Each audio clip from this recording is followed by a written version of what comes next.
Everyone welcome to lead কথা। আজকের ভিডিওতে আমরা আলোচনা করতে যাচ্ছি জন মিল্টনের বিখ্যাত এপিক দ্য প্যারাডাইস লস্টের বুক 1। তো প্যারাডাইস লস্টের সামারি আমি গত ভিডিওতে আলোচনা করেছি, যারা যারা দেখোনি তারা প্লেলিস্টে গিয়ে দেখে আসতে পারো। আজকে আমরা প্যারাডাইস লস্টের বুক 1 সামারির সাথে সাথে আলোচনা করব ইম্পর্টেন্ট কোটেশন, এক্সাম সাজেশন, কিছু প্রশ্ন যেগুলো আসতে পারে, ক্যারেক্টার, এবং অ্যাট লাস্ট আমরা আলোচনা করব থিম এবং সিম্বল। সো কথা না বাড়িয়ে চলো শুরু করা যাক। আশা করছি এই ভিডিওটা দেখার পর সকল কনফিউশন ক্লিয়ার হয়ে যাবে। তো সেজন্য আমাদের পুরো ভিডিওটা দেখতে হবে। প্রথমে আমরা সামারিটা একটু দেখে নিই। মিল্টন বুক 1-এ দেখাতে চেয়েছেন মানুষের পতন, শয়তানের অহংকার এবং ঈশ্বরের ন্যায় বিচার। সো জন মিল্টন বুকটা শুরু করে একটি ইনভোকেশন দিয়ে।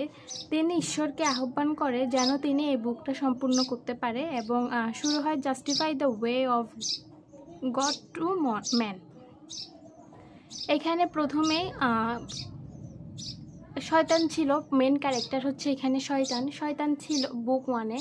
শয়তান ছিল ঈশ্বরের দেবদূত, এবং একটা পর্যায়ে গিয়ে শয়তান নিজেকে অনেক বড় কিছু মনে করে এবং ঈশ্বরের সমান মনে করে। সেজন্য ঈশ্বরের সাথে একটু দ্বন্দ্ব হয়, এবং সেই অহংকারী হয়ে যাওয়ার কারণে ঈশ্বর তাকে হেভেন থেকে হেলে পাঠিয়ে দেয়, কিন্তু তার শাস্তি হিসেবে। কিন্তু হেলে পাঠানোর পরও শয়তানের মধ্যে বিন্দুমাত্র কোনো আক্ষেপ হয় না, এবং সে মনে করে তার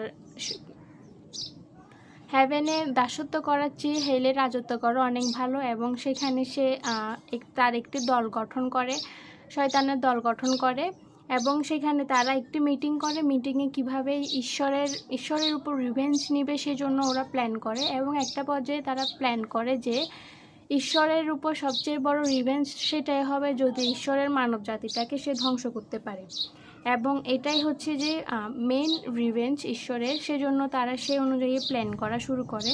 সো বুক 1-এ এটাই কিভাবে সে প্ল্যান করে, দল গঠন করে, এবং সে মনে করে যে তার মধ্যে কোনো গ্লিটি হয় না যে তাকে হেভেন থেকে হেলে পাঠানো হয়েছে, আর ঈশ্বর যে সবই দেখছে তার মধ্যে এটাও জাগে না। সে কিভাবে ঈশ্বরের ক্ষতি করবে, মানব জাতিকে ধ্বংস করবে, সে প্ল্যানটাই করতে থাকে সে এবং তার সঙ্গীরা। সো বুক 1-এ আমাদেরকে দেখায় যে শয়তানের পতন, অহংকার এবং তার প্ল্যান মানুষের পাপের পথে নিয়ে যাওয়ার জন্য। মিল্টন আমাদের চোখে ধরেন এক ভয়ঙ্কর এবং শক্তিমান চরিত্র শয়তান। সো এটাই ছিল মূলত বুক 1, অর্থাৎ সে বুক 1-এর প্রথমেই শুরুতেই সে প্রার্থনা করে, মিল্টন প্রার্থনা করে, এবং শয়তানের যে মিটিংটা এটাই মূলত বুক 1-কে নিয়ে। সো এরপর আমরা দেখতে যাচ্ছি কিছু ইম্পর্টেন্ট কোটেশন। এই ইম্পর্টেন্ট কোটেশনটা পরীক্ষার জন্য খুবই important. Better to reign in hell than serve in heaven, অর্থাৎ হেভেনে ঈশ্বর ওদেরকে হেভেন থেকে হেলে পাঠিয়ে দেওয়ার পরও তারা সেটাকে নিয়ে অনেক গর্ববোধ করে, তাদের মধ্যে কোনো ধরনের রিগ্রেট ফিল হয় না। এই কোটেশনটা আসতে পারে। এবং সেকেন্ড কোটেশন হচ্ছে হোয়ার দো the field B lost all is lost, অর্থাৎ ওরা যে ঈশ্বরের সাথে যে বিদ্রোহ করে, এবং তারপরে ঈশ্বর তাদেরকে শাস্তি দেওয়ার পরও তারা যে হাল ছেড়ে দেয় না, এবং ঈশ্বরের উপর কীভাবে রিভেঞ্জ নেবে সেটাই যে সেই জন্য যে যারা যুদ্ধ এবং প্ল্যান চালিয়ে যায়, এটাই মূলত এখানে বোঝানো হয়েছে।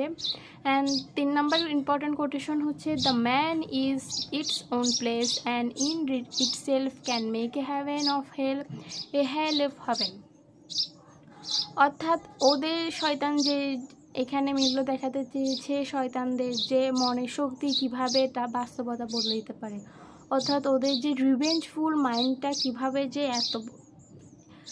এত চেঞ্জের সৃষ্টি করছে সেটাই দেখাতে চেয়েছে। তো এই কোটেশনগুলো একটু ভালোভাবে দেখবে, এগুলো পরীক্ষার জন্য ইম্পর্টেন্ট। দেন আমরা দেখব কিছু প্রশ্ন, এক্সাম সাজেশন যেগুলো বুক 1 থেকে আসতে পারে। সো 1 নাম্বার হচ্ছে শয়তান। এখানে বুক 1 থেকে শয়তানের ক্যারেক্টারটা অনেক বেশি ইম্পর্টেন্ট। দেন আসতে পারে যে এই এপিকটা লেখার মিল্টনের পারপাস কী ছিল, opening lines of Paradise Lost, অর্থাৎ এখানে মিল্টনের কিছু পারপাস ছিল। পারপাসটা হচ্ছে যে তিনি শয়তানের দেখাতে চেয়েছেন ঈশ্বরের ন্যায় বিচার, এবং মানুষের পতন এবং শয়তানের অহংকার, যা আমি শুরুতেই বলেছিলাম। এটাই হচ্ছে যে বইটা লেখা, এটার এপিকটার purpose. Then Milton style and black verse. আমি গত ভিডিওতে এটা সামারি বলার সময় বলেছিলাম মিল্টনের রাইটিং স্টাইল ছিল ব্ল্যাক ভার্স, অর্থাৎ এখানে কবিতা থাকবে কিন্তু কোনো ছন্দ থাকবে না। Then use of epic simile, এখানে কি কি সিমিলি ইউজ করা হয়েছে সেটা, এবং contrast between heaven and hell এবং হেভেনের মধ্যে কন্ট্রাস্ট আসতে পারে। দেন পলিটিক্যাল অ্যালিগরি আসতে পারে। তো এই বিষয়গুলো একটু নোট করে নেবে, এগুলো পরীক্ষা আসতে পারে বুক 1 থেকে। দেন আমরা দেখব থিম এবং সিম্বলাইজম, এখান থেকে কি কি থিম আসতে পারে এবং কি কি সিম্বলাইজম আসতে পারে তা আমরা দেখব। গুড ভার্সেস ইভিল আসতে পারে। তারপর ফল অ্যান্ড রিডেমশন, এটা হতে পারে থিম। তারপর পাওয়ার অফ ফ্রি উইল, এটাও হতে পারে।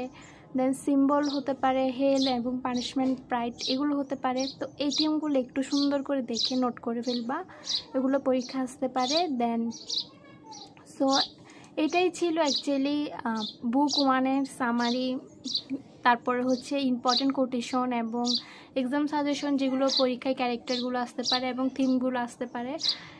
তো আশা করছি আমি বুক 1 সম্পর্কে ভালোভাবে বুঝাতে পেরেছি কি কি আসতে পারে এবং কি কি আছে এখানে।